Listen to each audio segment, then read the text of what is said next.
My roommate called me ugly and ruined my confidence. On the one day I felt pretty, so I created a fake dating profile for her as revenge, and now the police are after me. Back in college, I was the insecure type. The type to glance at myself on every reflective surface I pass by. The type to change outfits 5 times before going out with my girlfriends. The type to spend every weekly paycheck on falsies, acrylics, and new makeup or skincare. But there was one thought that kept me sane. People probably don't see me as ugly as I see myself, but my roommate Tiffany made it her mission to prove me wrong. At first, it was subtle. She would never like or comment on my posts, while being the world's biggest hype queen for our other friends. She'd never give me compliments, even if I complimented her. But after a month or two, it escalated. She started cropping and even photoshopping me out of group photos. One time, Tiffany even spammed me with like 50 glow-up tips YouTube videos in one single day. But still, none of this was bad enough to raise any alarm bells, because I figured that if I wasn't so ugly, she wouldn't have to do all that. So in my head, it was basically my fault. I know that sounds pathetic, but that's just how you see the world when you're insecure. Anyway, one time, we were all getting ready, me, her, and 4 of our other friends, in our dorm. I remember being really excited because it was St. Patrick's Day weekend. At this point, we had already started drinking, which meant I was just tipsy enough to not feel so insecure. "I'm so glad you're wearing makeup, Abby. Maybe a guy will actually choose you," Tiffany exclaimed, making my smile falter. All our friends turned to look at her with disdain. You see, she usually only said stuff like this in private, but I guess I had let it slide so many times that she finally got the confidence to say it in public. Well, I genuinely took what she said as a compliment. So I just thanked her, and soon we were all getting groovy to Justin Timberlake again. And then came the best part of the night, picture time. With me behind the camera, of course. I was yelling out advice for poses when Tiffany turned to our friend Grace. "Wow, Grace, I mean just, wow, like look at you." So we all started hyping her up. And that's when she said, "Hey, Abby, you look pretty good too." Wow, thanks, Tiffany. With makeup and from a distance, that is. My mouth was hanging open. Our other friends turned to her with a what the F look on their faces. I felt tears sting my eyes and proceeded to handle the situation how any mature 21-year-old would. Now, does that? I locked myself in the bathroom and cried on the bathroom floor. All I could make out from outside was the sound of angry whispers and murmurs, while Tiffany repeated the words, "I was just being honest," over and over again. By this point, I had already decided that I wasn't going out anymore, so I started washing my face with water, trying to sober up. And that's when my master plan hit me. While they all argued, I downloaded Hinge and made Tiffany a cute little profile. Luckily, she had over 200 posts on her Instagram, so finding photos wasn't hard. I screenshotted the most revealing ones and spent 5 minutes really badly photoshopping her peach. In the midst of this, I could hear my friends banging on the door. "Tiffany doesn't speak for all of us, Abby. F what she thinks, let's go. Get your beautiful A out here." What they said actually made me smile, but I wasn't budging. And after an hour of failed convincing, they finally gave up and left, including Tiffany. Drunk me was filled with unruly levels of chaotic excitement. I made her a realistic but very desperate Hinge profile and set the distance to boys in a 3-mile radius. And without thinking, I spent $50 on a premium Hinge subscription and sent a like to every damn boy on that app. What's your opinion on biting? Would I be in danger if I sat on your lap? What would you do if I whispered your name with no clothes on? Are some of the tamer opening messages I sent. I even giggled when I saw some of her boyfriend's friends there, because most of them agreed to meet up in F, as long as Tiffany kept it a secret. Other than one friend, who told her he would expose her. I fake begged him not to, and even offered him intimate favors in exchange for his secret keeping. But he said he would anyway. And from there, I cleared all traces of the app on my phone, went to bed, and slept like a baby. I woke up at 4 a.m. to 27 missed calls. None of them were from Tiffany. Our other friends Grace, Patricia, Elizabeth, and Emily had all been trying to reach me. My stomach dropped. Something was seriously wrong. I called Patricia first. She picked up immediately. "Abby, where have you been? We've been trying to reach you all night." I groggily explained I'd been asleep, then asked what was happening. Patricia's voice dropped to a whisper. "It's Tiffany. She's in the hospital." My blood ran cold. Hospital? Had she alcohol poisoned herself after our fight? What happened? I managed to ask. Look, I can't explain over the phone. Meet us at Memorial Hospital. Now. I threw on clothes and ran across campus to my car, heart pounding. On the drive over, my mind raced with possibilities. Had Tiffany hurt herself? Was this somehow connected to my stupid Hinge prank? At the hospital, I found my friends huddled in the waiting room. Their faces were grim. Grace had clearly been crying. When they saw me, there was this weird moment where they all just stared, like they weren't sure what to say. Patricia pulled me aside and explained in hushed tones. After leaving the dorm, they'd all gone to a frat party. Tiffany had split off from the group at some point. Around 2 a.m., she texted Patricia saying she needed help, saying something about David, one of Alex's fraternity brothers. By the time they found her, she was hysterical, clothes torn. David had shown her screenshots of the Hinge messages. He'd said she was playing hard to get after sending messages like that. He said she had been asking for it. Patricia couldn't finish the sentence. She just said Tiffany had been R-worded. I felt the floor drop out from under me. Tiffany had been assaulted because of messages I'd sent. Messages that weren't even from her. The worst part, Patricia continued, is that Alex broke up with her. He thinks she really was messaging guys on Hinge. He won't even visit her here. I stood there, unable to breathe. And my stupid, petty revenge had led to something horrific. Something unforgivable. And only I knew the truth. "Where is she now?" I asked, my voice barely a whisper. "Room 302. Her parents are flying in. Police are involved." Patricia looked at me closely. "Abby, you look like you're going to be sick. Are you okay?" I nodded mechanically and excused myself to the bathroom. Once inside, I locked the stall door and threw up everything in my stomach. This couldn't be happening. I'd never meant for anyone to get hurt. Not like this. I just wanted Tiffany to feel bad for a minute, not suffer something so terrible. I had to tell someone the truth. But how? If I admitted what I'd done, I could be in serious legal trouble. Tiffany could press charges. I could get expelled. My entire future could be ruined. But if I stayed silent, an innocent girl would suffer while her attacker might walk free claiming he was led on. I splashed cold water on my face and looked at my reflection. For once, I wasn't checking if I looked pretty enough. I was searching for any sign that I was still a good person who could fix this. I stared at myself in the bathroom mirror, barely recognizing the person looking back at me. Dark circles had formed under my bloodshot eyes, and my face appeared ashen and drawn with worry. My stupid revenge prank had caused something unimaginable. I gripped the sink so hard my knuckles turned white, trying to steady myself as waves of nausea threatened to overwhelm me again. The fluorescent lights buzzed overhead, casting harsh shadows that only intensified my growing sense of dread and culpability. Finally, I dragged myself out of the bathroom and back to the waiting room. My friends were still huddled together, looking shell-shocked. Their hushed conversation stopped abruptly when they noticed me approaching. Patricia glanced up when I approached, her normally bright eyes now red-rimmed from crying. "They're letting us see her in small groups," she said quietly, fidgeting with the visitor's pass in her hands. "Do you want to come with me?" The thought of facing Tiffany made me physically ill, but I nodded anyway. As we walked down the sterile hospital corridor, our footsteps echoing against the polished floors, Patricia filled me in on more details. David had been arrested, but was already out on bail.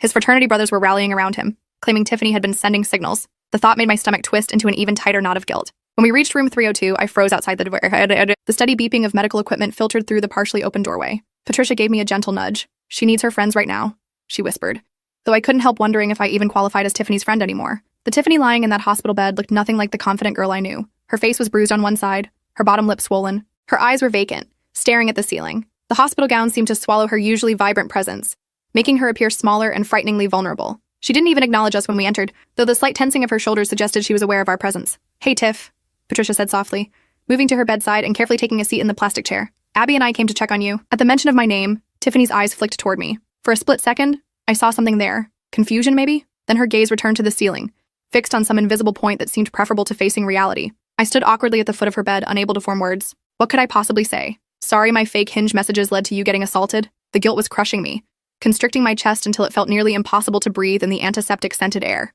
Patricia chatted gently to fill the silence, telling Tiffany that everyone was thinking about her, that her parents would arrive soon from their business trip in Chicago. Tiffany remained unresponsive, occasionally nodding slightly, her fingers absently plucking at the thin hospital blanket covering her legs. After 15 uncomfortable minutes, a nurse came in to check Tiffany's vitals, giving us a reason to leave. In the hallway, I turned to Patricia, leaning against the wall for support as my legs threatened to give way beneath me. "I can't believe this happened," I mumbled. It was the only true thing I could say. "I know. And the worst part is, everyone's talking about those Hinge messages. Half the campus thinks she was asking for it." Patricia's voice cracked. "Someone even made posters with screenshots and hung them in the student union. Campus security took them down, but not before everyone saw." My stomach lurched again. The messages. My messages. How did they get the screenshots? David's fraternity brothers have been sharing them everywhere.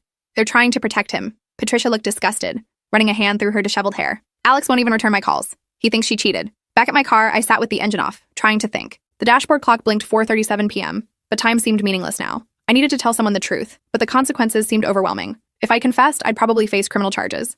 Identity theft, fraud, maybe even some responsibility for what happened to Tiffany. I'd be expelled for sure. My entire future, gone. I drove back to the dorm in a daze. Our room was still empty. I sat on my bed, staring at Tiffany's side of the room. Her perfectly organized desk, the photos of her and Alex taped to the wall, the string lights she'd hung to make the institutional space feel homier. I picked up my phone and opened my browser. I Googled consequences of identity theft and spent 30 minutes reading legal articles that made my situation seem increasingly hopeless. Then I searched responsible for someone else getting assaulted, which led me down an even darker rabbit hole of legal precedents and horrifying stories similar to what was unfolding in my own life. By evening, I'd convinced myself that coming clean would only make things worse for everyone. If David went free because I tainted the case, wouldn't that be worse than staying quiet? I told myself I'd find other ways to make it right. Anonymous tips to the police about David's character, supporting Tiffany from afar. These pathetic justifications helped me sleep that night, but I woke up to chaos. Elizabeth was pounding on my door at 7 a.m. When I opened it, she pushed past me into the room, still wearing her pajamas and looking like she hadn't slept. "Have you seen this?" She thrust her phone at me. On screen was a campus news alert. Breaking. Campus police investigating online harassment campaign against assault victim. I felt the blood drain from my face as I read the article. According to the report, someone had created multiple fake dating profiles using Tiffany's photos and information. The police were treating it as part of the assault investigation, suggesting that David might have created the profiles himself to justify his actions. Elizabeth took her phone back, scrolling frantically. And that's not all. Look, she showed me a screenshot of a text conversation in a group chat I wasn't part of. It was from someone named Charles in Alex's fraternity, claiming that some girl had used Tiffany's pics to create fake profiles as a prank. Apparently, several guys remembered getting strange messages from Tiffany all on the same night, which seems suspicious. "They're starting to think someone set her up," Elizabeth said. "The timing is too weird. All these messages sent in like a 1-hour window." I sank onto my bed, trying to keep my expression neutral. That's awful. Who would do that?" Elizabeth shook her head. "I don't know, but the campus police are taking it seriously. They're supposedly tracking the IP addresses or something." She sat beside me. "You okay? You look pale." "Just tired," I mumbled, and worried about Tiffany. After Elizabeth left, I paced our small room in a panic. IP addresses, credit card information. The technology trail I'd left would lead straight to me. It was only a matter of time before I was caught. That afternoon, I got an email from the Dean of Students requesting a meeting the next day to discuss recent events. No further explanation. My heart nearly stopped. This was it. They knew. I barely slept that night, rehearsing what I would say. Should I confess immediately? Try to explain? Deny everything? By morning, I'd settled on telling the whole truth. The guilt was eating me alive, and maybe if I came clean voluntarily, they'd be lenient. The dean's office was intimidating. All dark wood and serious-looking diplomas on the walls. Dean Adams, a stern woman in her 50s, gestured for me to sit across from her desk. "Thank you for coming in, Abby," she said, shuffling some papers. "As you know, we've had a serious incident involving your roommate." I nodded, my mouth too dry to speak. "In cases like this, we gather information from everyone close to the victim. I understand you and Tiffany are roommates. Had you noticed any changes in her behavior recently? Any new relationships or concerning interactions?" My rehearsed confession died in my throat. They didn't know. This was just a routine interview. No, I stammered. Nothing unusual. Dean Adams asked several more questions about Tiffany's relationship with Alex, her general demeanor, her social habits. I answered as truthfully as I could without incriminating myself. As the meeting wrapped up, Dean Adams mentioned, "We're also investigating some online harassment against Tiffany. Fake dating profiles, inappropriate messages, very disturbing stuff. If you hear anything about who might be responsible, I hope you'll come forward." I nodded mechanically and fled her office. That evening, I visited Tiffany again. She'd been released from the hospital but was staying with Patricia temporarily. Patricia let me in and whispered that Tiffany was having a better day before leaving us alone in the living room. Tiffany sat on the couch, knees pulled to her chest. She looked up when I entered but didn't smile. "Hey," I said awkwardly, perching on the armchair across from her. "How are you feeling?" She shrugged. "Everyone keeps asking me that." "Sorry," I muttered. We sat in uncomfortable silence for a minute before Tiffany spoke again. "Did you hear about the profiles? Someone pretended to be me on dating apps?" My heart raced. "Yeah, I heard something about that. The police think David did it to make it look like I wanted it." Her voice was flat, emotionless. "But it doesn't make sense. How would he get all those pictures from my private Instagram? And why would he message his own friends?" I shifted in my seat, feeling sweat break out on my forehead. "I don't know." Tiffany looked at me directly for the first time. "I keep thinking about that night. How weird it is that this happened right after I was so mean to you." My blood turned to ice. "What do you mean?" "I said those horrible things. You locked yourself in the bathroom for an hour, and then all these fake profiles of me appeared." She tilted her head. "Seems like a weird coincidence." I froze, unable to speak. Did she know? Was this some kind of trap? "I deserved it," she said suddenly, looking away. "What I said to you was horrible. I've been horrible to you for months." "No one deserves what happened to you," I whispered, my voice breaking. "No one." She wrapped her arms tighter around herself. "The police want access to my phone and laptop. They're looking for evidence I might have sent those messages myself, for attention. Can you believe that?" Each word was like a knife in my chest.